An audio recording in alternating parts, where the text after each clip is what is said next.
So today we have with us Kendall Lewellen from the Center for Arkansas Legal Services. She is the managing attorney for the Fort Smith and Russellville offices and the housing group practice leader. And we also have Jason Auer of Legal Aid of Arkansas. He's the Fair Housing Project Director. And I believe Jason is going to start us off today. All right. Hello, everyone. Welcome to our lunchtime CLE today. We are going to be going over a little bit of landlord tenant law in Arkansas and specifically some issues about how it relates to the COVID-19 pandemic, some options for tenants out there who have been affected by the pandemic, either through loss of income or because they've been sick. So we're going to go over how that's working out, how they're faring in terms of evictions. We'll cover the eviction process a little bit, and then Kendall will talk to you about some defenses potentially that these tenants have. So I'll start off by just introducing myself. I'm Jason Auer. I'm the Fair Housing Project Director at Legal Aid of Arkansas. Been at Legal Aid for about 10 years now, doing a lot of landlord tenant law and landlord tenant cases, eviction defense, subsidized housing cases, foreclosure defense, and housing discrimination cases. Legal Aid of Arkansas is a nonprofit law firm that operates in the northern part of Arkansas, more or less. You can see we are the more kind of reddish tan colored service area in the top there. We primarily exist on a grant from the Federal Legal Services Corporation, which provides funding for representation of low-income people throughout the United States. Arkansas has 2 legal services programs, our organization, Legal Aid of Arkansas, and then also Kendall's organization, the Center for Arkansas Legal Services. Kendall, do you want to introduce yourself? Sure, thank you. I'm Jason's counterpart at the Center for Arkansas Legal Services. As he said, we provide free legal services to low-income Arkansans in civil or non-criminal cases, with some very narrow exceptions to that, in the area on your screen shown in teal. And we have several offices throughout that area. I'm based in our Fort Smith office, but we also have offices in Fort Smith, Russellville, Little Rock, Hot Springs, Pine Bluff, El Dorado, and we have a contract we contract out one in Texarkana. But thank you for being here today, and I'll pass it back to Jason. Thank you, Kendall. Yeah, and I should mention Legal Aid's offices are in Springdale and Jonesboro. Those are our 2 big offices, but we also have offices in West Memphis, Newport, and Harrison. And then we also have a couple offices in Little Rock. We've got one at Arkansas Children's Hospital that deals with legal issues arising out of patient families there at the hospital. And then we have our fair housing specific office, which is in Little Rock as well, and deals with housing discrimination throughout the state of Arkansas. So that works a little bit different than our traditional service area. We can take housing discrimination cases from anywhere. All right. So what are we doing today? We are going to start out by going over some recent legal updates, and those are going to be federal updates regarding the eviction moratorium that's going on. We're also going to cover some new laws that were just put in place by our General Assembly over the last legislative session, because I know some of you have some questions about those. There's some new developments. We will then go over the eviction process, and we're going to focus primarily on unlawful detainer today because it's our most common eviction process in Arkansas and the one that most landlords use if they're going to try to evict someone. So I'm going to explain to you how that process works. Then we're going to switch over to Kendall, and Kendall is going to talk to you about some potential defenses to unlawful detainer cases and some other resources you can use when defending unlawful detainer cases. And finally, we are going to make a push to hope to have some of you join our pro bono panel so that you can help us handle these cases, because there are quite a lot of them right now in Arkansas. All right, recent legal updates. Here we go. First thing to know is that we still have an eviction moratorium going on in the state of Arkansas. It is a federal government moratorium that was put in place by the Centers for Disease Control and Prevention, the CDC. CDC originally entered this order to stop evictions in September of last year, September 2020. And the order was originally supposed to expire December 31st, 2020. It was extended a few different times. It was extended in December towards the end of the year. And then when President Biden took office, one of the first things he did while he was in office is he extended the moratorium again. And now it has been extended until June 30th. So that's coming up in another week or so. Right now, that's when it's set to expire. Now, we have gotten word today, actually, that it looks like the moratorium will be extended for another month, probably to July 31st. That has not happened yet, but it looks like it's probably going to happen. So be aware of that. This is likely scheduled right now to expire next week, but there's a very good chance it's going to be extended at least until the end of July. So what does this moratorium do? Well, it stops certain evictions for certain people. And what I mean by that is that it covers evictions for non-payment of rent for individuals who are considered covered persons. And to that first point, that it stops evictions for non-payment of rent, that's a very specific thing. So the eviction has to be based on non-payment of rent. If the eviction is based on any other breach of the lease or any other statutory ground for eviction, those cases are allowed to go on. But non-payment cases are supposed to be covered by the CDC's order and delayed for now until at least June 30th. The CDC moratorium applies to covered persons. What does that mean? So unlike previous eviction moratoriums that were enacted under the CARES Act last year, which applied a little bit more broadly, the CDC moratorium applies to just tenants who have done certain things and meet certain requirements. And those requirements are in the CDC order. They're generally, there's going to be some income limits on what the amount of money the tenant can make or the tenant family can make. The tenant has to be making a good faith effort to receive rental assistance. The tenant has to swear under penalty of perjury that they can't pay their rent, either due to lost income or because they have what are called extraordinary medical expenses. And what those things are is going to be defined in the CDC's order. So if you have a case, I would encourage you to actually go look at the CDC order. It does a good job of defining those terms. But you do have to show some loss of income or work, or you have to show some significant medical expenses.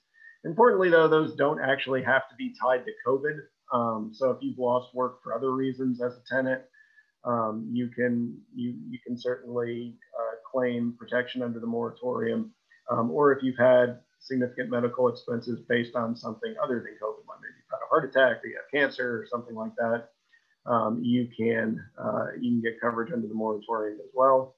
Tenants also have to affirm that they are using their best efforts to make partial payments of rent as they can. So that's going to be partial payments based on what the tenant can afford. There's really no guidance on what that can be. You know, if tenants don't have any income and can't afford anything, then maybe their best effort is to not make any partial payments. But if they do have some ability to make payments, then they should be trying to make payments. And finally, the tenants have to swear that they would be either homeless or they would be forced to live in what's called a doubled up living situation. If they were evicted, that means they may have to go stay with family where there's not adequate room for them at that residence. Why is that a thing? Well, that's put in place to stop the spread of COVID-19. The idea being that if people are living in close quarters and indoor spaces, then the virus will spread more easily. So the tenants have to affirm all these things in a declaration. The declaration is provided on the CDC's website. Tenants are supposed to fill out the declaration, give the declaration to the landlord. Once they do that, they are going to be a covered person under the law. And at that point, they are going to have the protection of the CDC eviction moratorium. If the landlords want to challenge the truthfulness of the declaration, like maybe we've had them say, you know, the tenant should be making partial payments, they have the ability to and they're not, or they haven't really lost income. Landlords can do that in court. They can, you know, if they bring an unlawful detainer case, they can ask for a hearing to challenge the truthfulness of the declaration. You know, they really have to show cause as to why they have some basis to do that. But if they do, that is something that's permissible under the CDC order. Another important point is that rent is not forgiven under the CDC order. So even though a tenant may not be able to be evicted because of the order, their rent still accrues the whole time at the rate that is provided for in their lease agreement. So this one, unlike the CARES Act, does not provide for any rent forgiveness or late fees. That means that you know, even if the mechanics of the eviction are stopped, the court cannot issue a writ of possession. The landlord still can go after a judgment for the back rent. If you are dealing with a CDC case and your client fills out the CDC declaration, if there's an unlawful detainer case filed, you are going to want to put in your answer that the tenant has filed the CDC, or that the tenant has given their landlord a CDC declaration. You're going to want to attach a copy of the declaration to the answer and file that in court, just so that it's going to be in the record and hopefully will slow down that eviction. All right, rental assistance. So this is tied in to the CDC moratorium. In the recent federal legislation, the last couple of coronavirus relief packages, there has been quite a large amount of rental assistance passed to be spread across the country and distributed to tenants who need help. There are a couple big programs running in Arkansas, and then there's some other ones I'll make you aware of as well. The first one is the Arkansas Fresh Start program. That one is the older program that was passed over the winter.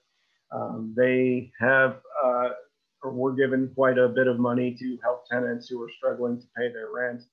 That one is going to be run mostly through local community development corporations. So, you know, if you have a tenant who's struggling to pay rent, it is a good thing to have them check with those community development corporations to see if they have any Fresh Start money available. The other program is the Arkansas Rent Relief Program. That one is run through Arkansas DHS. You can go to the Arkansas DHS website to apply for that program. That one just really came online here recently within the last month or so, and is, you know, they've still got quite a bit of money in that program right now. That one applies statewide, except in Pulaski County, Washington County, and Benton County, which got their own separate pots of money from that same big pot of money from the federal government. So they each have, those three counties have a little bit of a different process to apply, but you can still get to those programs through that same website that's on your screen there, the arkansas.gov/rent-relief. The rent relief program right now, I think, is covering up to 15 months of total rent. They are covering anything, you know, assuming the tenant can show what they need to show. They are covering anything back to April 2020 and then 3 months forward from the time of the application as well. So, you know, it's a good program for tenants who owe money. Couple problems with both of these programs is they do require the landlord to cooperate. The rent relief program certainly does, Fresh Start does to some extent. So landlord is going to be asked to provide some information, a copy of the lease, a copy of their driver's license. And we are getting pushback from some landlords who just don't want to participate in the program for various reasons. And so that's kind of been a problem with both of these programs. Some other things you may check out if you have a tenant who owes money. Some of the local housing authorities actually have some money to distribute. There are also certain community organizations. You know, for instance, we help the Marshallese population in Springdale quite a lot, and their community organization got some money to provide rent relief. So, you know, you also will want to check with your local housing authority and any community organizations that may be operating in your area. And finally, housing authorities are also getting some emergency vouchers around the state. So these are for people who have been evicted and who are homeless and don't have a place to stay. There are some emergency vouchers, which work a lot like Section 8 housing choice vouchers. And, you know, if you've got someone who's homeless and desperately needs housing, that is something to explore with your local housing authority as well. Kendall, do you have anything you want to add about rent relief? Not much. If you didn't mention it already, I believe that the Arkansas Rent Relief Program will also pay for like debt for tenants who no longer live in the home. And I also think that it can be, you can get 3 months, like, you know, say that a tenant is behind 4 months on their rent. You could get the balance that they already owe, and then you could get the next 3 months going forward, assuming that they meet all the other qualifications. And I believe that they can renew that for another 3 months if they still meet the qualifications afterwards. That's true. And also it provides utility assistance as well. So if tenants are behind on their utility bills, they can get some of that assistance through the Arkansas Rent Relief Program too, if they request it.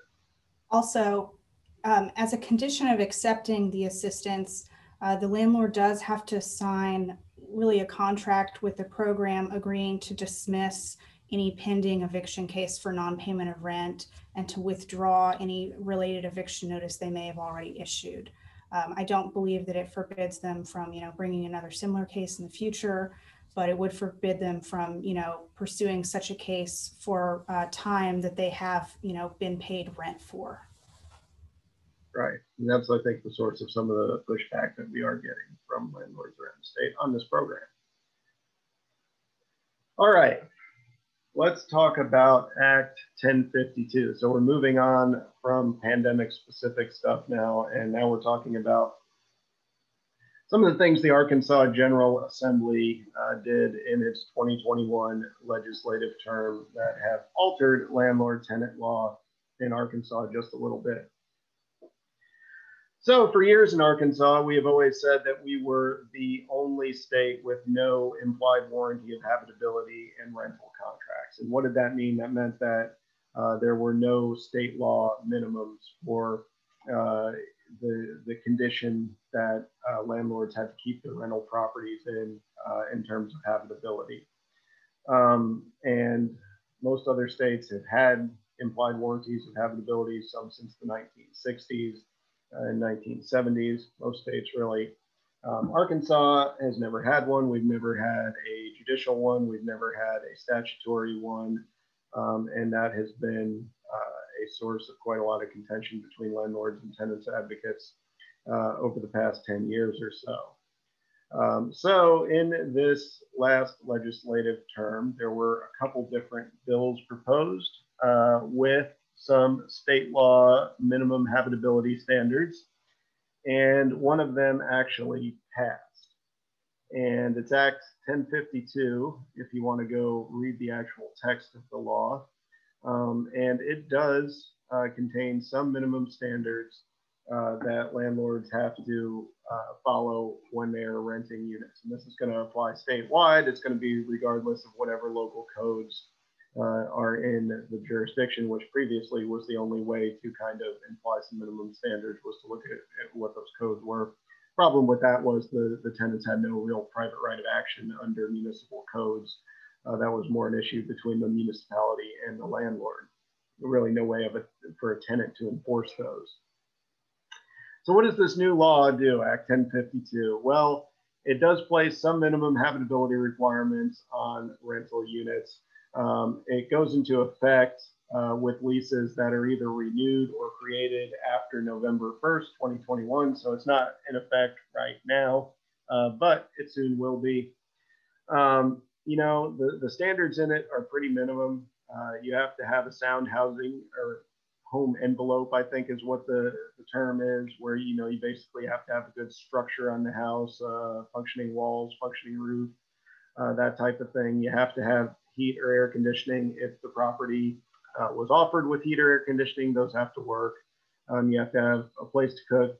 I mean, these things kind of mirror the housing quality standards that are part of the Section 8 programs. They're really minimum requirements, but they are state law requirements now. They are in the statute in the Arkansas Residential Landlord Tenant Act. Other thing this law does, it requires a landlord to disclose defects at the beginning of the lease. So during the leasing process, the landlord is supposed to give the tenant basically a disclosure sheet stating if there are any, things that would be a violation of this new law going on at the house. The tenant then is also going to have a few days to inspect at the beginning of the lease and note any of the deficiencies as well. So that'll be a process that is there to protect the tenants a little bit.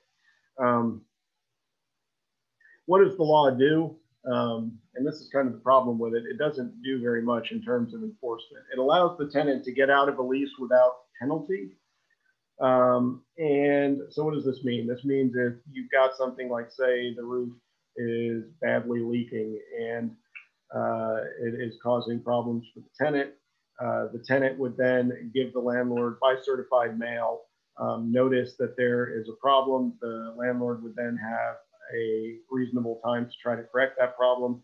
The landlord either can't or doesn't want to do that. Then what the tenant can do is essentially break the lease and move out without any penalty. So the landlord cannot go after the tenant for any damages caused by breaching the lease or any prospective rent that they might owe for the rest of the lease term.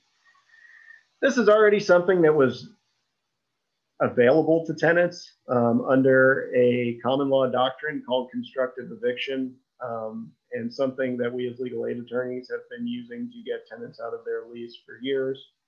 But as it was a common law doctrine before, it's changed a little bit. Now it's a statutory doctrine. Constructive eviction is still a thing if you want to go the common law route as well. But they're very similar in terms of getting, the type of relief they afford, which is essentially it's going to be a defense to the landlord coming after the tenant for monetary damages associated with breaching the lease if they have gone through this process. There's a non-waiver provision in the law. That means that landlords can't write this out of their lease, just say that Act 1052 doesn't apply to that lease. That's not going to be allowed. So this is going to apply to every lease in Arkansas. It says, why is it fake there? So what are we doing? We're kind of calling it a fake implied warranty of habitability. Why are we doing that? Because it's got some problems with it. The first of those problems is that it just has a ton of exceptions that excuse performance. So the tenant, for example, has to be current on their rent to be able to use this law. If they're not current on their rent, they can't make a demand that the landlord fix anything. It also excuses any type of damage that is caused by an act of God. Basically, anything that is not the fault of the landlord is going to be accepted out of compliance in this thing. So any damage caused by the tenant, any damage caused by the tenant's family, any damage caused by anyone who isn't the landlord, in fact, I think it says in the law, is going to be accepted out. So it's kind of a situation where the exceptions in this law kind of swallow the rule here. Another big problem with it is it does not provide for any monetary damages or even injunctive relief. So you can't use this law and say, hey, there's a problem with the roof, so we're going to go to court. We're going to get a court order mandating the landlord fix the roof. That's not provided for under the law, nor are any monetary damages for damage caused to the tenant's property for having a faulty roof or a faulty air conditioner or whatever else. Those types of remedies are simply not provided. The tenant's only remedy is to go through the process in the statute. If they do that and they're current on their rent, then they can move out without penalty. Also, the law doesn't prohibit retaliation. A lot of statutory implied warranties will do that. So, if a tenant uses the protections in the law and the landlord evicts them or refuses to renew their lease because of it, they don't have any recourse in terms of getting damages for that. Other legislative updates. So there were a couple other things that happened in the legislative section as well that affect landlord tenant law. Also in Act 1052, so the same act that gave us our fake implied warranty of habitability, also did something much more useful, which for tenants anyway, which was it repealed the registry requirement in unlawful detainer cases, and that's going to go into effect on July 28th. So before, when a tenant got served with an unlawful detainer eviction case and they wanted to file an answer, they have 5 days to do that. That's still true. But they also had to, at the time they filed the objection, deposit the amount of rent the landlord said was due at that time. And if they did not deposit that rent, and if they did not continue to make deposits of rent into the circuit court's registry, then the court could use that as a basis to enter a writ of possession against the tenant before even giving them a hearing on the merits of the case. That obviously had some procedural due process concerns. It's called a pay-to-play provision, so to speak, where if the tenant did not or was not able to make that payment, then they potentially did not get a hearing, even though they may have a good defense on the merits of the case. That, you know, has always been questioned in terms of its constitutionality. Well, the legislature removed that requirement as of July 28th. So now there is no requirement that the tenant make any registry payments as a condition of getting their hearing in court. So that's a good thing for tenants. Act 1064, which was an act to promote successful families in public housing, was kind of an interesting one. It's something that the legislature has done with other public benefit programs as well. But what they're saying is that tenants who are applying for public housing, the Public Housing Authority is supposed to consider and give a preference to parents who are cooperating with state child support requirements.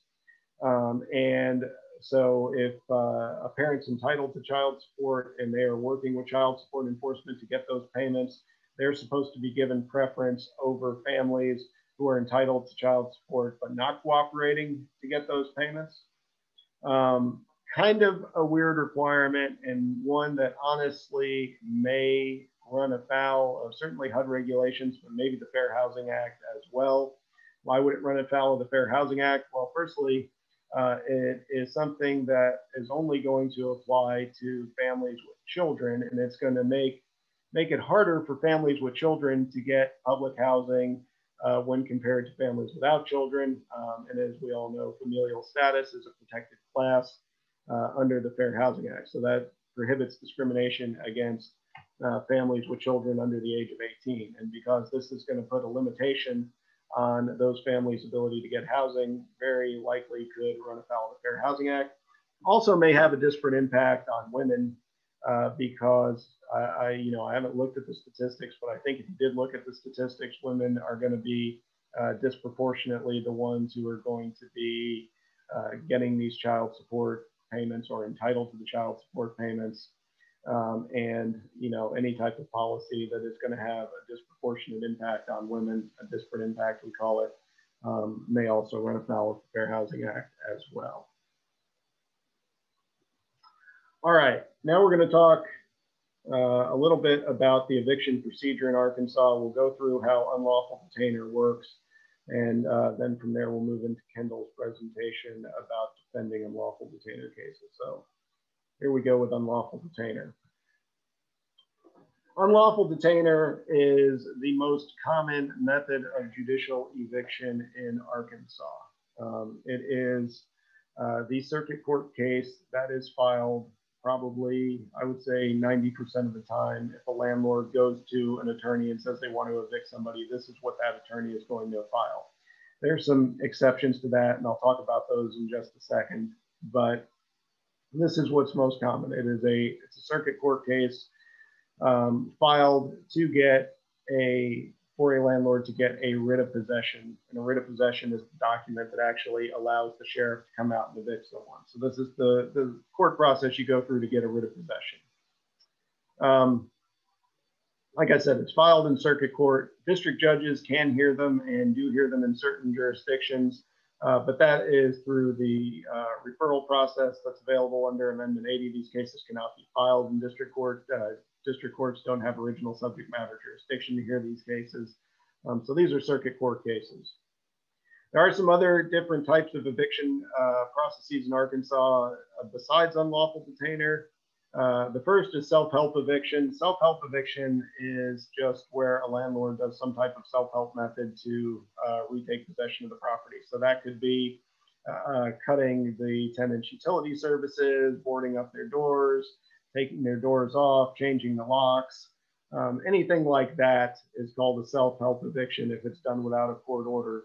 And the court's never going to give an order for a landlord to do that type of thing. They will give an order to the sheriff to go out and forcibly remove somebody, but these types of self-help methods are illegal. There's actually a claim that tenants can make if they've been a victim of a self-help eviction. It's called forcible entry and detainer, and you can look at that. It's in the unlawful detainer statute at Arkansas Code Annotated 1860-303. There's also a district court eviction on the books in Arkansas. It's not heavily used in a lot of jurisdictions. There are some subject matter jurisdiction questions with it, being that the Arkansas Supreme Court has never extended the subject matter jurisdiction of the district court to hear eviction cases. So while we do have an eviction method on the books, and that is that Arkansas Code Annotated 1817-901 is where this other eviction method is. And there is a kind of an alternate procedure to unlawful detainer. They're in the Arkansas Residential Landlord Tenant Act. Its legality is very dubious at the moment because of the Supreme Court not extending jurisdiction to the Arkansas district courts to hear any eviction cases, including the statutory procedure. There's also criminal evictions in Arkansas, or failure to vacate, which is going to be found in Arkansas Code Annotated 1816-101. That is a criminal sanction for tenants who are guilty of not paying their rent and staying in a property after they're given a 10-day notice. There's also been some constitutional concerns with this. I know in Pulaski County it was ruled unconstitutional, and there have been some changes to it by the legislature over the years to remove some of those concerns. But it's not something that's heavily used in most of the state. I know in Legal Aid of Arkansas's service area, we hardly ever see a criminal eviction case. It's important to know it's not an actual eviction procedure. There's no procedure by which a district judge hearing one of these criminal eviction cases can issue a writ of possession. It's simply a criminal fine of $1 to $25 a day for any days the tenant stays in possession of the property past the 10-day notice that they are given. So it's a fairly limited law. You know, most landlords are going to go through the unlawful detainer process, which actually allows them to get the writ of possession. Criminal eviction, to the extent it gets people out of the property at all, it only does so by coercion, because the tenants are facing a kind of an ever-escalating fine if they do not leave. Trespass charges, this simply doesn't work. If landlords try it, that won't work. What that is if a tenant overstays their lease, some landlords will try to file criminal trespass charges against them. The Arkansas appellate courts have said that that's not a thing, that when a tenant overstays their lease, or when they're given an eviction notice, they become a holdover tenant. They don't become a trespasser. And so there's actually, you know, no basis to charge a tenant who overstays their lease with trespass. So that's that Williams versus City of Pine Bluff case. If you have a tenant charged with trespass because they've overstayed their lease, you should be able to defeat that pretty easily. Unlawful detainer, how does it work? So like I said, it's the most common type of eviction process in Arkansas. Grounds for filing an unlawful detainer action are non-payment of rent is the most common one, but also any other breach of the lease agreement, any other material breach anyway, can be used as the basis for an unlawful detainer action. Holding over, that's when the lease is expired and the tenant stays there anyway. without right to do so. That's called a holdover tenancy. And if the landlord's not given permission for that, then that can be a basis for unlawful detainer. There are also some, statutory basis in the Arkansas Residential Landlord Tenant Act, such as property damage, causing a nuisance. That type of stuff can also be used as grounds for unlawful detainer. How does the process start? It starts with an eviction notice given by the landlord to the tenant. It can be given directly by the landlord, doesn't have to come through an attorney.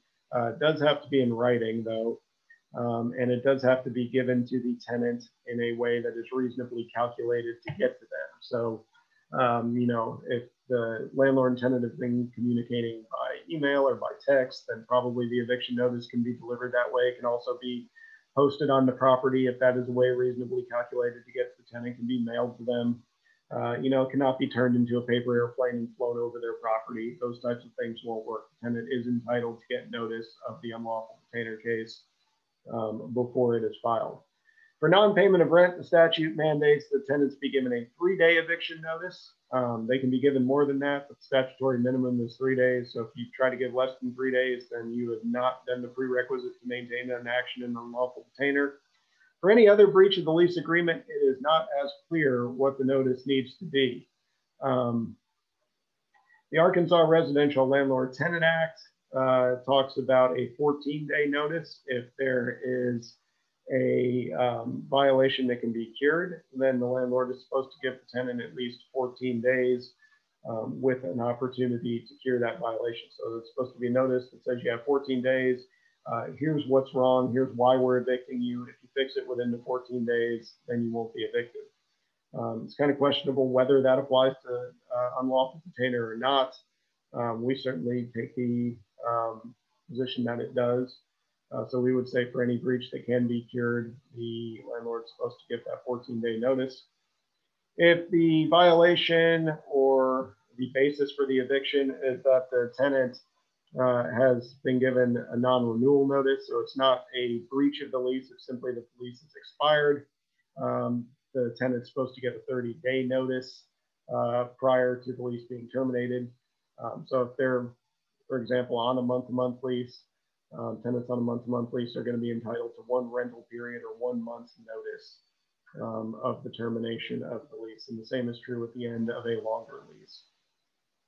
And then there are also some protections under the CARES Act. The CARES Act was the first coronavirus relief bill that was passed last spring, and spring 2020, I mean. And that had an eviction moratorium in it that applied to federally subsidized housing. And for some of those leases that were in effect during the time of the CARES Act and actually fell under the CARES Act, then if the landlord wants to evict, they're supposed to give a 30-day notice for non-payment of rent as opposed to the statutory 3-day notice. So CARES Act applied to subsidized housing. It applied to housing with federally backed mortgages. So if you have a property or your landlord has a property that was ever covered by the CARES Act, then you may be entitled to longer notice as the tenant for non-payment of rent. Unlawful detainer is what the Supreme Court calls a bifurcated hearing process. It's supposed to be anyway. That means there are 2 hearings. So the first step in the process, we just talked about, the tenant gets a notice to vacate.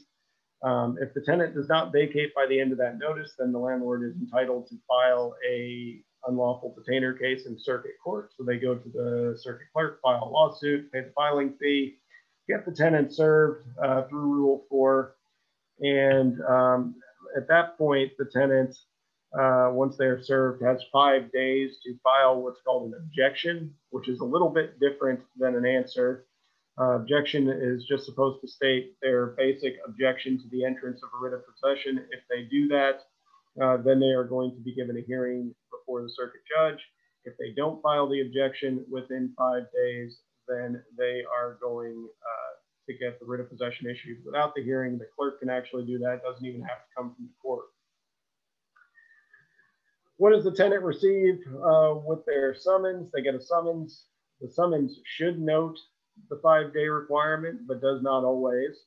They'll get the complaint, which looks like a complaint for any other lawsuit. Behind the complaint will be a notice of intention to issue a writ of possession, which is a document with some statutory language in it that explains the 5-day requirement. They'll also get an affidavit that is supposed to be signed by the landlord or another person with knowledge of the situation, that is essentially just like verifying the complaint. But that affidavit has to be in there. That's a statutory requirement as well. And attached to all of that as an exhibit should be a copy of the lease and eviction notice, as those are going to be required documents under Arkansas Rule of Civil Procedure 10B. So tenant gets served with all of that. They've got 5 days to object. Obviously, as in with any other case, the day you're served does not count. Also, Sundays and legal holidays don't count. Saturdays do count, though, so be aware of that. The tenant objects, they get a hearing. If they do not object, the clerk issues the writ of possession. The registry requirement we talked about, which used to require tenants to pay the amount of rent the landlord said was due and owing at the time the objection was filed, that's been repealed and is no longer a thing as of July 28th. So that can't be used as a basis to not give a tenant a hearing. The hearing, the notice of the actual possession hearing is supposed to be sent by landlord's counsel to the tenant by certified mail. That is a requirement in the law and can be used as a defense. I will tell you, it almost never happens. So be aware of that. But the landlord is supposed to send notice, the hearing notice to the tenant by certified mail. And then the tenant, from the date they're served, just like any other lawsuit, has 30 days to file an answer. That can be in the same document as the objection, or it can be in a different document, but that's going to be your standard answer where you go through and you either admit or deny the allegations in the complaint.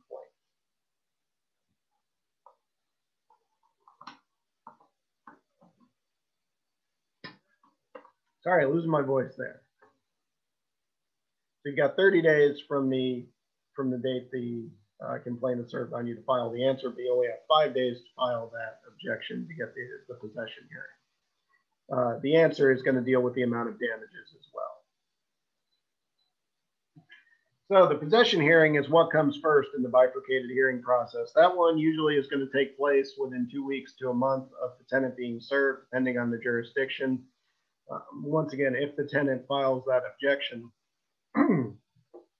what the court's going to be looking for in the possession hearing is if the landlord is likely to win on the merits.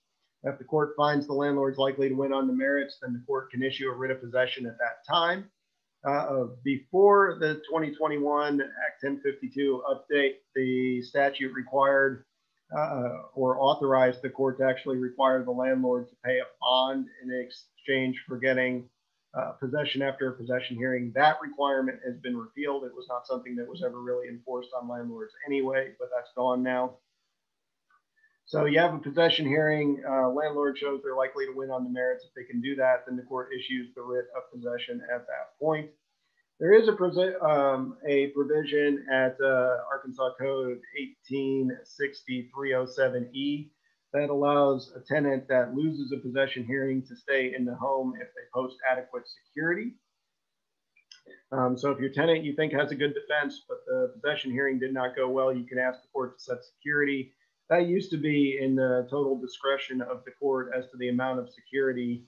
But now after the 2021 amendments, that security cannot be less than the amount owed in rent, and a requirement that the tenant provide rent into the registry as it comes due as well. So it's the amount of rent owed plus the amount of rent that is being accrued as the case goes on. That needs to be paid in order to get that writ of possession stayed pending the final trial. All right, once you have the possession hearing, a lot of landlords will dismiss at that point and not go on to the final trial. So once they get the order of possession and the tenant leaves, a lot of landlords dismiss, not all of them do. Why would you continue on? Well, you continue on if you want damages as a landlord. So if you want money damages, if you want back rent, if you're alleging there's been damage to the property, Anything else in terms of money is going to have to be dealt with in that second hearing. The trial is not going to be a summary hearing. That's going to be set typically on the court's normal trial docket. It is going to, you know, at that point, the parties can engage in discovery if they haven't already. And it's going to be a hearing on monetary damages for the most part. Any counterclaims by the tenant will be heard at that point. The matter can actually be tried to a jury. We request jury trials sometimes in unlawful detainer cases. Sometimes we get pushback from landlords on whether we can do that, but it says right in the unlawful detainer statute that you can. So it can be tried to a jury. And like I said, the main issue at this final trial is going to be damages. However, if the tenant prevails at the final trial, so maybe they lost the possession hearing or they didn't have a possession hearing and the writ of possession was issued, then they come to the final trial and they win, they can actually get, one, they can get damages for being dispossessed, but they can also get what's called a writ of restitution, which is the opposite of a writ of possession that allows the tenant to actually be placed back in possession of the property. That's pretty rare. I think in my 10 years, I've only ever had that happen once, but it is something that is provided for in the law. The landlord wins the final trial. They're obviously going to get a judgment for however much the court determines that the tenant owes. Writ of possession. So once the writ of possession is issued, either after the possession hearing or after the final trial, or before the possession hearing, if the tenant does not file the objection within the 5 days, the court will issue a writ of possession, which is simply an order to the sheriff to go out and dispossess the tenant of the property. How does that work? Well, the sheriff is going to go out with the writ. The writ gives the tenant 24 hours to vacate. So what the sheriff is supposed to do is go out, make contact with the tenant, give them a copy of the writ of possession. They have 24 hours from now to leave. And then, you know, hopefully the tenant leaves within that 24 hours. If they don't leave within the 24 hours, then the sheriff is authorized to come back and forcibly remove the tenant after they've had that 24-hour notice. We've had some cases where the sheriffs have not been giving the tenants 24 hours notice. They've just been showing up and forcibly evicting them in a couple cases at gunpoint. So that type of stuff is not really proper or permissible for sheriff's offices to do that. They are supposed to give the writ and give that 24-hour notice for the tenant, and only if they stay past the 24 hours are the sheriff's allowed to come out and forcibly change the locks and remove the tenant. What happens to the tenant's possessions? If there are any left on the property after the writ has been executed, then the landlord is supposed to lock them up in storage at the tenant's expense. And those possessions can then later be sold after the entry of the judgment to satisfy that judgment. So, we always advise tenants that that the best thing for them to do is to make sure that if they get served with a writ, they get all their valuable possessions out of the property before they are locked out by the sheriff. Because once the possessions are locked into the apartment, then they are going to go through that process by which they are going to be stored and potentially sold by the landlord. All right, Kendall. Sure, thank you. Jason and I are going to switch our screens. Jason, if you want to stop sharing yours, I'll switch over. And while they're doing that, I'm just going to launch a quick poll question just for attendance purposes. So if everybody will take the poll, the question is, what is the last day to send in your CLE form to cle@arkansasjustice.org in order to receive credit?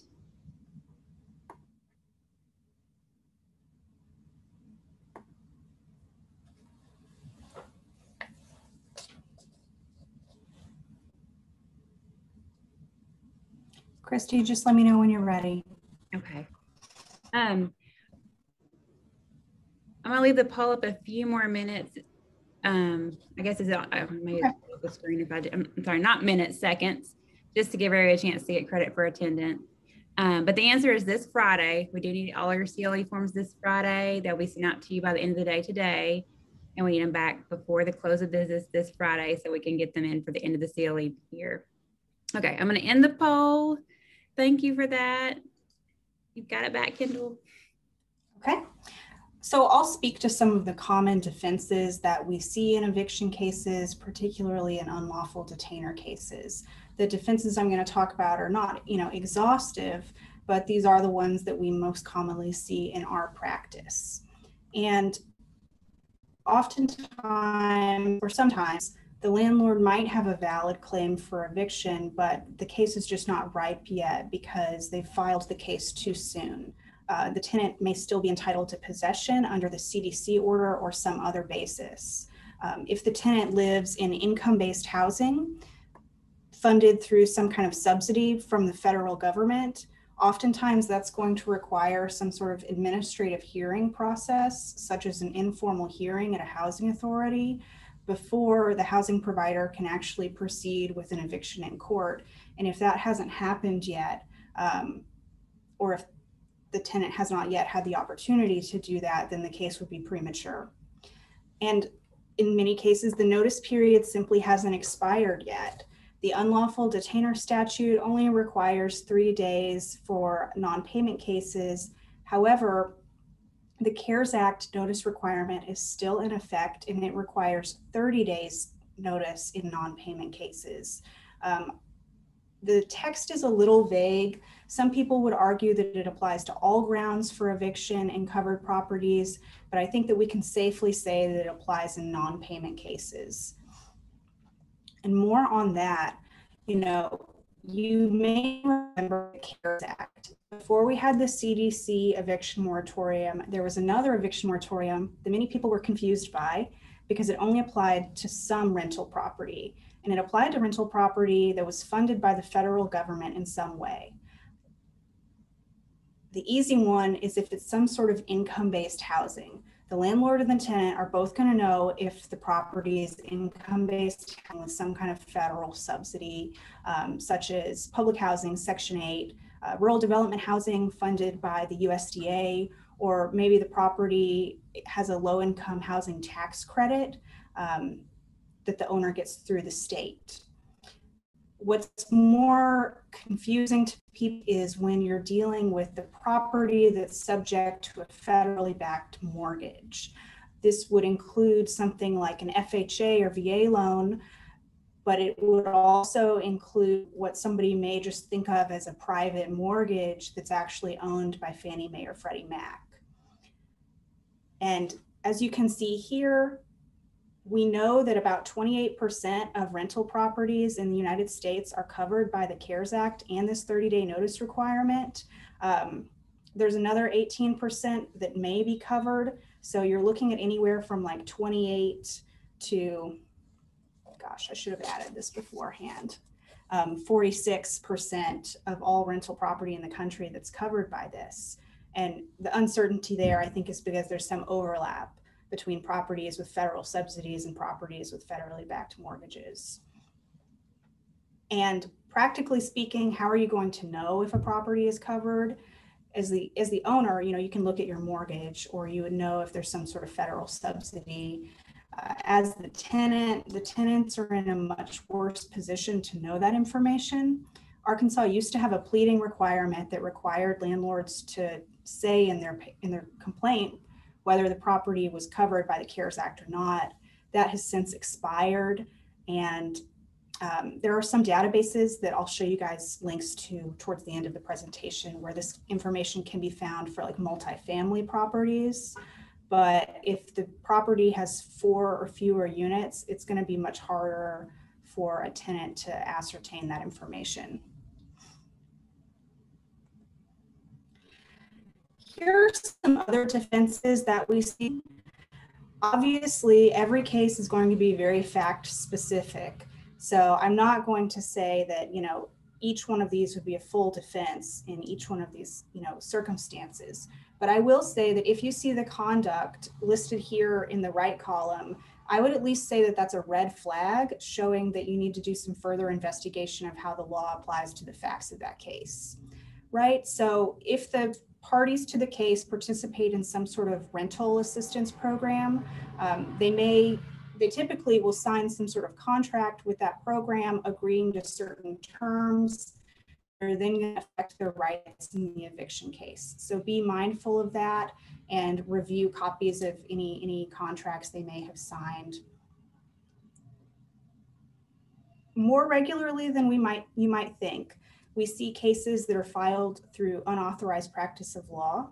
And what that means is that in Arkansas, and I think most other places, business entities have to be represented by counsel in court. That means like a corporation or an LLC. There are some very narrow exceptions to this when you're dealing with small claims cases. But a circuit court case, they're going to have to be represented by counsel.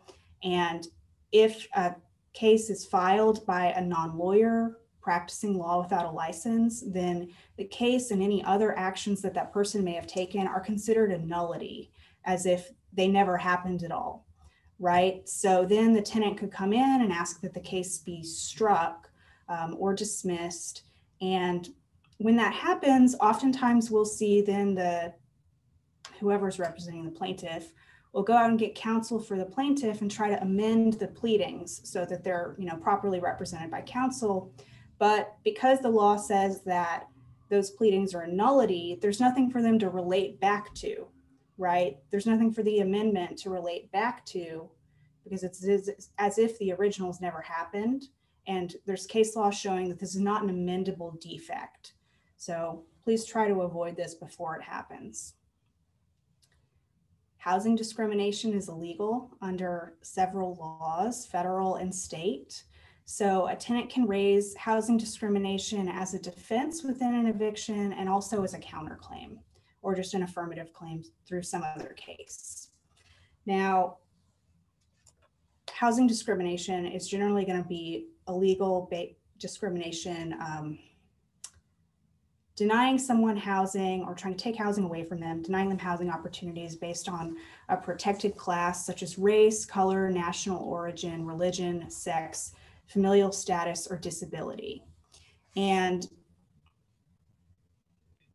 many of those are self-explanatory, but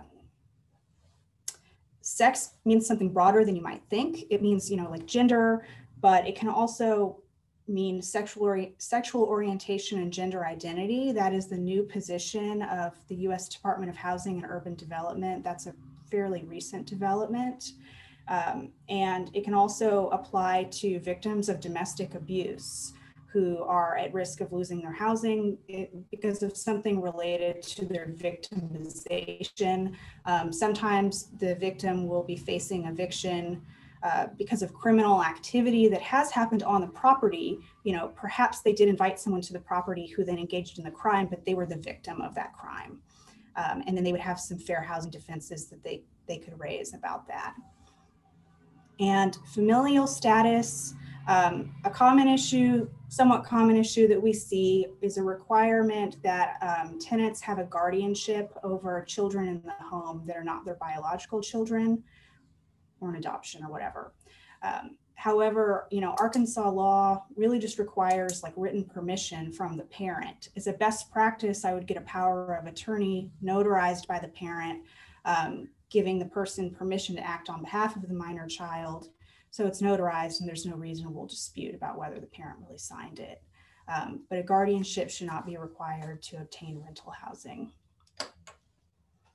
And be careful not to do anything that might waive the housing provider's right to evict by condoning conduct that could be a breach of the lease,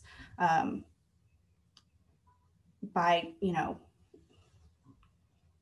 knowing about breach violations for a long period of time and not acting on them in a timely manner, typically.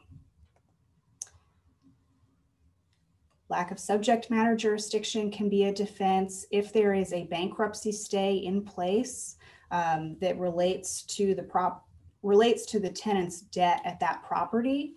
Then the case is not going to proceed for an eviction for non-payment of rent until that stay is no longer in effect. Sometimes the plaintiff will not have the capacity to sue because their license has been revoked from the Secretary of State for unpaid franchise taxes. And if you're no longer, a business in good standing, then that business no longer has the capacity to sue. And if the property at issue is subject to some kind of federal housing subsidy, like, from HUD or the USDA or a low-income housing tax credit, whichever agency provides the subsidy that helps pay the tenant's rent, they're going to have, a set of regulations that then applies to that tenancy. And many times these are more favorable to tenants than Arkansas law. So please be mindful of that and make sure that even though you have grounds for eviction under state law, that if the property is subsidized, that you also have grounds for eviction under federal law and have followed any administrative hearing requirements that might go along with that, like informal hearings for public housing. And most of these programs require good cause for lease non-renewal. So simply, failing to renew a tenant's lease for no is generally not going to be permissible. And also tenants are entitled to 90 days notice to vacate after a foreclosure. That's only going to apply to like bona fide tenants who are actually tenants at the property, not just, the former owner whose home was foreclosed. Tenants have some potential claims in these cases. Jason talked about earlier forcible entry claims. This is kind of the other side of the coin to an unlawful detainer claim. It's the claim that a tenant could use if the landlord unlawfully detains the property by engaging in some kind of self-help eviction, such as changing the locks or taking the doors off the property. And then the tenant can sue to recover access to the property and damages through a forcible entry case, really under the same statute and using the same procedure as a landlord would for an unlawful detainer case, right? And a tenant could file a claim based on breach of contract if the landlord has breached the lease in some manner. This may come up if the landlord has actually agreed to make repairs in the party's lease, but has failed to do so in some significant way. Fair housing violations are going to be counterclaims that a tenant could raise. There's been some interesting work around deceptive trade practices and how they apply in rental housing. There's an argument that if you rent out property that is not up to code, that might actually be a deceptive trade practice. But what's very clear now is how fair debt collection practices apply to eviction cases. The Consumer Financial Protection Bureau, in the last couple of months, I think, has come out with a new rule that requires debt collectors, context would probably be counsel for landlords, to give tenants written notice of their rights under the CDC order before moving forward with an eviction. And they cannot misrepresent whether tenants qualify. And if they fail to do those things, that could be found to be an unfair debt collection practice that's then actionable against the debt collector. So please give them notice. Here are some resources. These are going to be resources for landlords and tenants. We talked about the Arkansas Rent Relief Program earlier and Arkansas Fresh Start. I think that Washington County is now out of their own funding, so they can apply directly to Arkansas Rent Relief. But in the counties listed, apply to the county first rather than going to Arkansas Rent Relief, just Pulaski and Benton County. And you can separately apply for Arkansas Fresh Start. Tenants who are facing eviction should seek out income-based housing from their local housing authority. And there's some income-based housing that's not going to be controlled by housing authorities because it's subsidized directly from a government agency. And in those cases, the tenant can then go and apply directly at the property. And HUD has a good resource locator where they can look those things up on a map and try to make sense of the different resources that are available to them.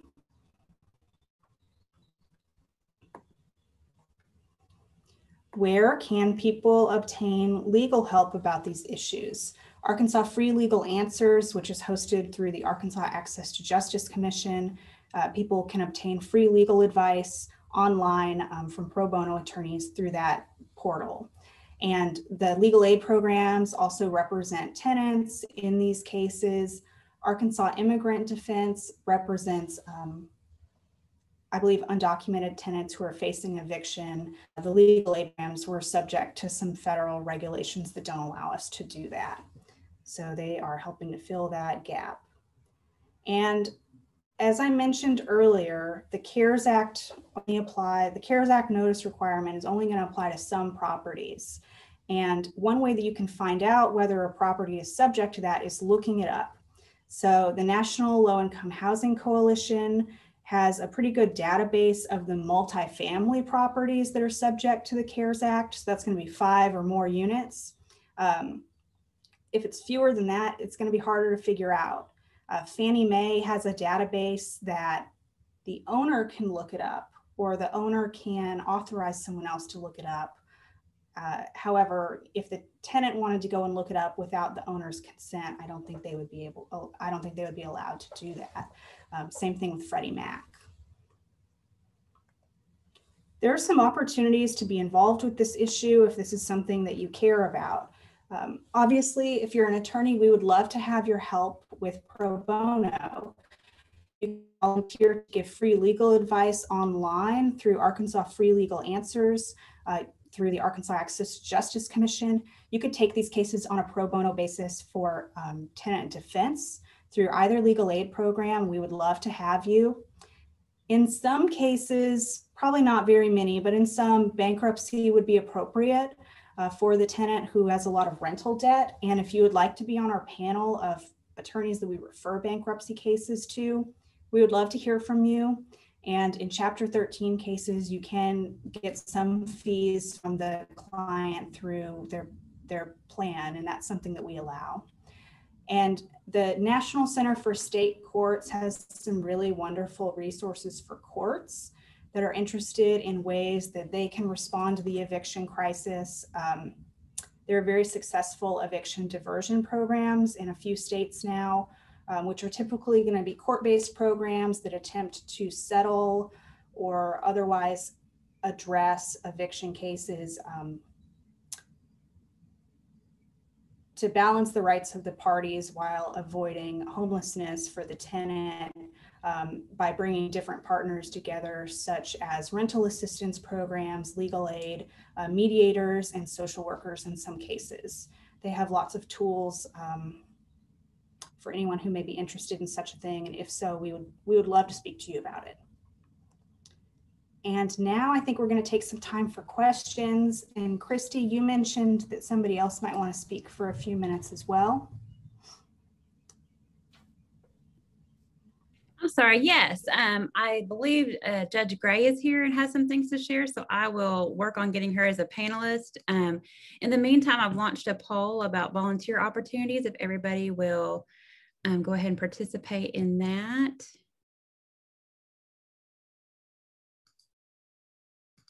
Okay, Judge Gray, you have been promoted to panelist, so you should be able to join us now. Oh, there she is.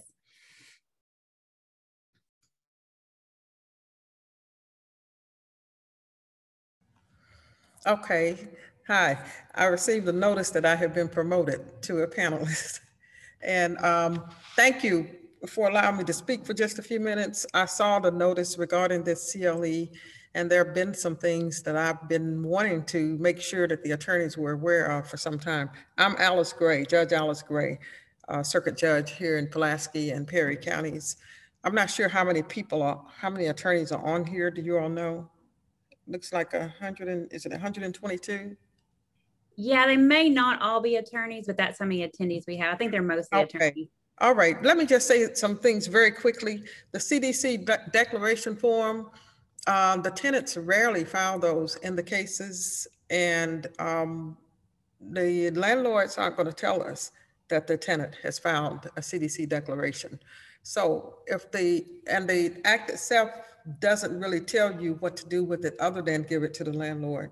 So you all really should be telling the tenants to, if they provide that form to the landlord, of course, at that time, a lot of times a case has not been filed yet, but just show them how to log on and check every couple of days to see if a case has been filed against them.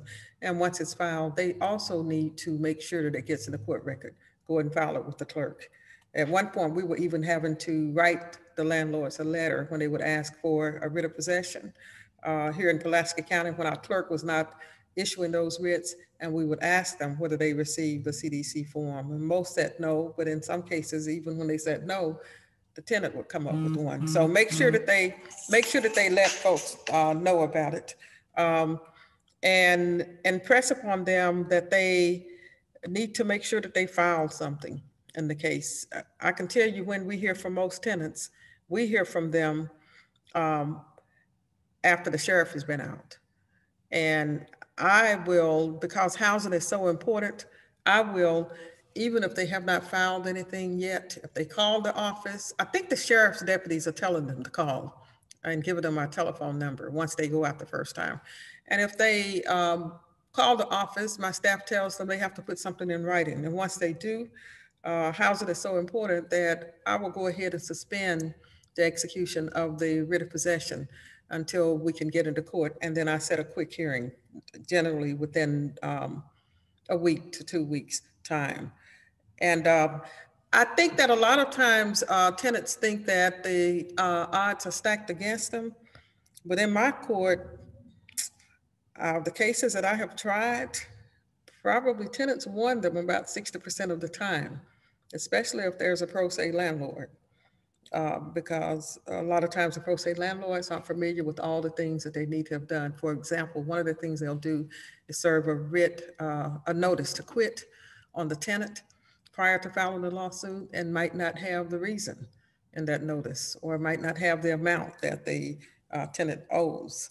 So I think that where the tenants can, they need to go ahead and make sure that they file something in the case, because in this court, even if they don't win ultimately, I can generally work out a mutually agreeable move out date in the case. The housing cases, public housing cases, I haven't had a lot of them, but I have not had one that the public housing entity has won, because there are a lot of rules that they are supposed to follow. They generally don't follow them. I believe it's just a matter of insufficient training for those administrators at the public housing facilities. Damages, if you go to court for damages, some landlords will try and get damages through the end of the lease period. Say the lease ends in December and a person moved and was evicted in February. They try to get damages, rent up through the end of the year. I don't award them in that manner, because as you know, most leases have a buyout provision that will allow the tenant to pay for 2 months rent and terminate the lease. So I really don't think that it's fair to, when you know this person moved in February because you evicted them, for them to have to be responsible for rent through the end of the lease period, as opposed to that 2 month period that everybody else can utilize in order to get out of the lease. And in some cases, I've had the landlord decide that, yes, I have the CDC declaration form, but it doesn't apply in this case, and they proceed accordingly. I had one case in which the landlord decided that the person was a squatter because there was no written lease. And I had to inform him that you don't really have to have a written lease. And they've really utilized quite a bit of time and months trying to get this person out as a trespasser when the person really was a tenant. I've seen cases where there are threats to change the locks. I don't really see a lot of those. I see landlords coming in with faulty payment records. You know, they have a list of what's been paid, what they've charged, and so forth. And sometimes they're not really understandable. And the last thing I'll say, because I'm actually getting another call regarding another appointment. I was thinking this was an hour event, but it's an hour and a half. Not many of the two things that I do. When you have that temporary hearing and the temporary order, possession order, or non-possession, whatever it is, as you know, a lot of landlords will go ahead and dismiss the case prior to a final trial. I've ordered a stamp that I'm stamping, and I've been writing it so far, which is why I ordered a stamp to stamp at the bottom some language to the effect that there has not been an eviction in this case. Because I know that sometimes tenants have problems finding other housing, because this case is counting as an eviction when there really wasn't a final eviction, because there was no final hearing in the case. And the last thing that I'll say is that with respect to damages, I've seen landlords come in and put in all kinds of pictures as to what the damages are and so forth, and they never put in on any evidence as to what the state of the house was or the property was when the tenants moved in. I see a lot of problems with trying to prove damages. So I do want you to know that, you know, if you got a judge who's looking at all those things, and I treat these cases as anyone else. Sometimes I have the idea that the people want me to believe that just because I say this person's, behind on the rent, they're deadbeat. I don't necessarily look at it that way. I know that there are some people who are just not going to pay rent, but I know that there are others who have some issues with respect to code and so forth. And I try landlord tenant cases the same way that I would try any other case. What I'm saying is that there are a lot of defenses in these cases. I've had some pro se tenants come in here and win cases because I'm going to listen to the evidence as I would any other case. I had a lot more to say, but I'm really out of time now because I have another commitment, and I appreciate you all letting me speak. Well, thank you so much for sharing that with us, Judge Gray. Okay. All right. You're welcome. Okay, we had some questions come in during the session, so we'll go ahead and move on to those. This first one, I believe, came in the very beginning when Jason was talking. What are the income limits? I'm not exactly sure what's that referencing. Does that spark anything with you, Jason? I think that came up while we were talking about the CDC order. So I think that person was asking about the income limits for the CDC order to apply. And I know this is Jason's question, but I went ahead and pulled it up. The income limits are higher than you might think. I think that for the last tax year, the person had to have made like $99,000 or less. They expect to make that or less for calendar year 2021, or $198,000 if filing a joint tax return, or if they didn't make enough money to have to pay taxes last year, or if they received a stimulus check. So I think that most renters, at least in Arkansas, are going to meet the income requirements. Okay. And the next question is, what gives a bureaucracy, not Congress, the authority to issue a countrywide ban on evictions? I believe the CDC, the CDC has said that its authority to do that is grounded in federal statutory law. And the citations for that are both in the CDC order itself and the frequently asked questions that are posted along with the CDC order. And arguably, Congress has ratified this by extending the CDC moratorium, even if the CDC did not have the authority to do it in the first place. And until it's struck down in this jurisdiction, I would say that it's still binding law here. Yeah, that is an important thing to mention. There are cases going on all over the country challenging the CDC moratorium order, but and then it's been kind of mixed results on how those have gone. Thus far, there's not one that applies to Arkansas. Okay, I think this one is just a comment, but I'll go ahead and read it, see if you guys have any comments for it. One of the pushbacks for landlords is that the landlord has not received rent for 30 to 90 days. The agency that is to pay rent calls and says, if you agree, we will need to come out and inspect the property. The landlord has to repair the property before the rent will be paid. Not all landlords can afford to pay their own rent, their tenant's rent, and make necessary repairs. I don't believe that the Arkansas Rent Relief Program, the newer program that is more recently launched, I don't believe that they require any kind of inspection on the property. So maybe that will address that concern. I don't know if Arkansas Fresh Start did or not, but I know that the new one doesn't. No, I've not heard of that, and I don't think that I don't know that they would have the resources to conduct inspections. Aaron Jacobson from Arkansas Fresh Start is saying that they don't require inspections either. What they may be thinking of though is for Section 8, like if the tenant get a Section 8 voucher, then the housing authority would have to come out and inspect, and it would have to meet certain standards. So yeah, a lot of them don't want to do Section 8 vouchers for that reason.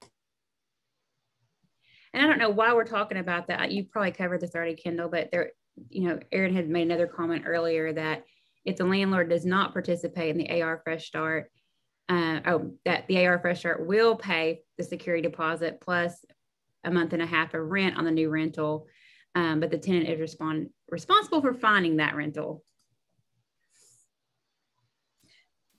Good. I think we mentioned that. Thank you. Okay, sorry, I couldn't remember. Okay, we have one more question or two more questions here. What if the person in the home was initially a guest in the home, allowed to stay for several months, and now refuses to leave because they have no place to go? No rent was ever paid, no lease agreement exists.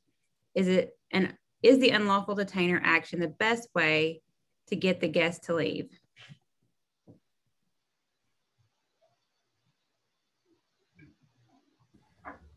I'm going to give a brief answer and then pass it over to Jason. And my brief answer is that, you know, you can bring up more than one cause of action in a case. So if you're wondering, like, should this be an unlawful detainer case or should this be like an ejectment case or something? If you're not sure, you can just file both in the same case and see what happens. One of them will probably stick.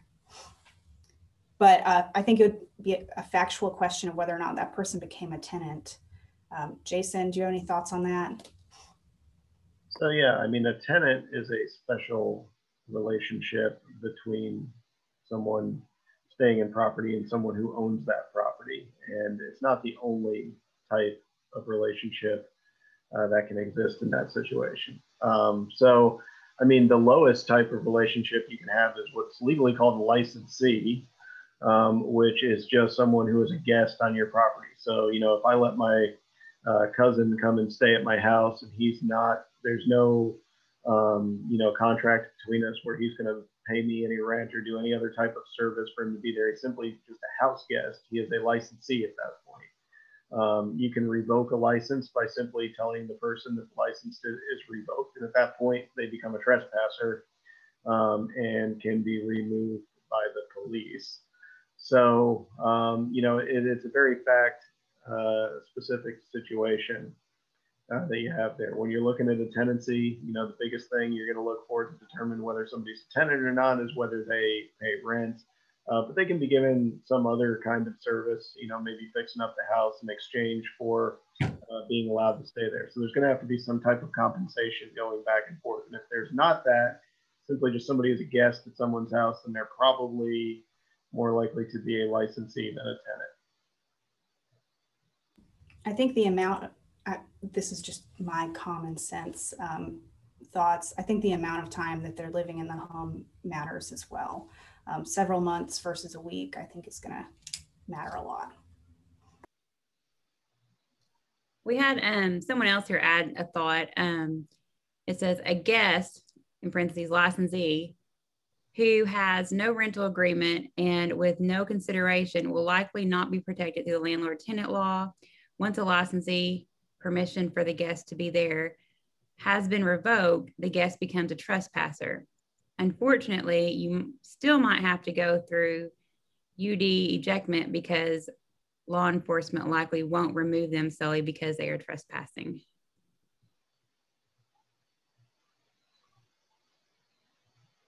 I think this is another comment, but when the police come, they call it a civil matter and tell you that you have to go to court and get an eviction order. Yeah, so if the police won't do anything about it, then probably unlawful detainer is your best bet. Police a lot of times tend to err on the side of caution with that type of thing. But legally, if there is no tenancy, then the person, once the license is revoked, becomes a trespasser and could be removed by the police. But yeah, 5 more minutes. If anyone has any other questions, I'll be watching. I'm going to go ahead and make a few more announcements while we give you a few more minutes to put in your questions if you have any. Just a reminder, the CLE forms will go out sometime by the end of the day today for the attendees who were here for at least 90 minutes. Those CLE forms need to be sent back to CLE@arkansasjustice.org by the end of the day Friday so that we can get them to the Office of Professional Conducts. And I guess that is it on announcements. Do you guys have any other additional comments to add that have crossed your mind?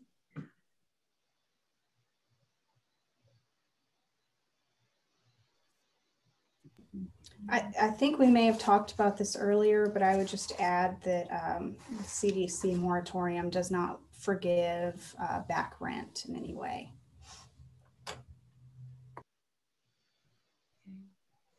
And part of the reason we do these CLEs is to help pull in some help for pro bono attorneys. So during your survey at the end here, you'll be asked if you're interested in helping in these kind of cases or in any other area. So please give us any feedback you have or any interest you have in volunteering, because there's definitely a need out there. And if you need us to put you in contact with the coordinator to get some more information on what volunteering entails, we're happy to do that as well. And the survey should pop up when you close out of the Zoom meeting. If it does not, there'll be an email come through tomorrow that will give you a second opportunity to take the survey. Please don't take it twice. If you've already taken it today and you get the email tomorrow, you don't need to take it again. But please do fill it out and give us your feedback and let us know what you're interested in and as far as helping us in the future. Okay, don't think we have any more questions. So that will, I guess that concludes our presentation. Thank you guys very much. That was a very good presentation, very informative. Thanks for having us. Absolutely. Okay.